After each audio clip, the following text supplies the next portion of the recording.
सरकारी कर्मचारियों को मोदी सरकार की बड़ी सौगात मिली है। यूनिफाइड पेंशन स्कीम को मंजूरी दे दी गई है।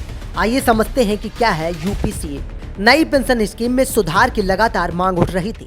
इसको लेकर डॉक्टर सोमनाथन की कमेटी का गठन किया गया था। इस कमेटी ने विस्तार से लोगों से चर्चा की। केंद्र की मोदी सरकार ने सरकारी कर्मचारियों को बड़ी सौगात दी है। नई पेंशन स्कीम में सुधार की मांग पर ध्यान देते हुए सरकार ने यूनिफाइड पेंशन स्कीम को मंजूरी दे दी है। इसका उद्देश्य केंद्रीय कर्मचारियों को सुनिश्चित पेंशन, पारिवारिक पेंशन और सुनिश्चित न्यूनतम पेंशन देना है। नई पेंशन स्कीम में सुधार को लेकर डॉक्टर सोमनाथ कमेटी का गठन किया गया था।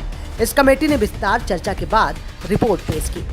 दरअसल केंद्रीय कैबिनेट ब्रीफिंग के बारे में जानकारी देते हुए केंद्रीय सूचना प्रसारण मंत्री अश्विनी वैष्णव ने कहा कि कैबिनेट की बैठक में कई अहम फैसले लिए गए, जिसमें यूनिफाइड पेंशन स्कीम का ऐलान भी शामिल है। नौकरी के बाद मिलने वाली पेंशन को ध्यान में रखते हुए इस स्कीम को लाया जा रहा है। केंद्रीय मंत्री ने कहा कि विपक्ष सिर्फ ओल्ड पेंशन स्कीम को लेकर राजनीति करता रहा है। दुनिया भर के देशों में क्या स्कीम है उनको देखने के बाद, तमाम लोगों से चर्चा करने के बाद इस कमेटी ने यूनिफाइड स्कीम पेंशन का सुझाव दिया। कैबिनेट ने यूनिफाइड पेंशन स्कीम को अपूर्व लागू कर दिया है।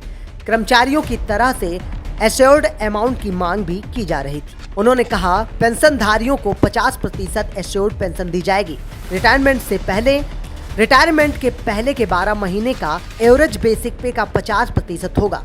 ये पेंशन 25 साल की सर्विस करने के बाद ही मिलेगी।